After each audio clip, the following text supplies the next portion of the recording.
0% de matière grasse, pas de sucre ajouté, les produits allégés envahissent nos rayons de supermarché. Pourtant, leur intérêt dans la perte de poids sont-ils avérés? Pour répondre à cette question, nous recevons Émilie Demolly, diététicienne nutritionniste. Bonjour. Bonjour. Alors, la vérité sur les produits allégés, vraiment efficace au quotidien ou dans le cadre d'un régime? Ça peut être une aide. Il y a déjà allégé et allégé. Bien sûr, il existe 3 dénominations. La dénomination léger, light et allégé. Il faut savoir que c'est différent. Le léger et le light, ce sont des arguments commerciaux qui veulent dire qu'il y a plus ou moins de sucre ou plus ou moins de gras que dans le produit de référence. Dans les produits allégés, par contre, l'industriel a dans l'obligation de notifier le pourcentage d'allègement et la nature de l'allègement également.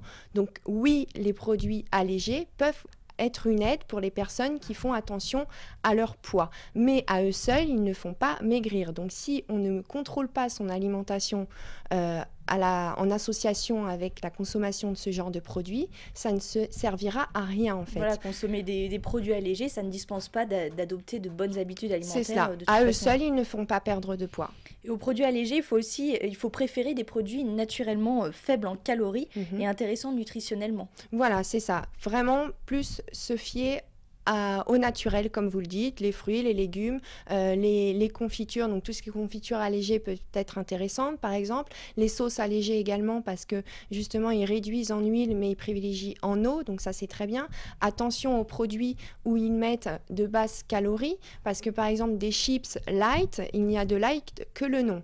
Également, pareil pour le chocolat light, il n'y a de light que le nom là également, parce qu'ils utilisent des polyols, qui sont en fait des faux sucres, des édulcorants de synthèse qui ont tout de même des calories. Donc, si vous en consommez en plus 2 fois plus parce que c'est allégé ou parce que c'est light... C'est ça en fait, c'est la petite répercussion, c'est qu'on se dit c'est allégé, donc je peux me faire plus plaisir et finalement on se rend compte que on aurait mangé quelque chose de plus gras, voilà. On aurait été plus vite... rassasié, bien sûr, et avec le même apport calorique, voire moins, parce qu'on est amené à en consommer 2 fois plus lorsque l'on sait que c'est allégé ou light. Donc les pièges à éviter concernant les produits allégés, il y a les produits naturellement riches en matière grasse qui restent gras, même allégés. Oui, qui restent gras, même allégés, mais après, il faut faire la différence et être dans les proportions, dans les portions que l'on consomme, là encore, être consommé en modérant en fait la portion consommée. Et les sodas light, qui sont mieux que les sodas classiques? Alors bien sûr que oui, à partir du moment où on est un gros consommateur de soda, ils peuvent être intéressants. Après, si on est un consommateur occasionnel de soda, aller vers le light ne sert pas à grand chose. Parce qu'en fait, ils permettent pas de se déshabituer, entre guillemets, de ce goût sucré. C'est ça. Donc on en consomme plus. C'est ça. On vient au Tout à fait. Enfin, s'autoriser à en manger plus, voilà, on en parlait pour la simple raison que ils sont allégés et au final, on ingère le même nombre de calories, voire plus. Tout à fait. Donc voilà, merci Émilie Demolly d'avoir été avec nous.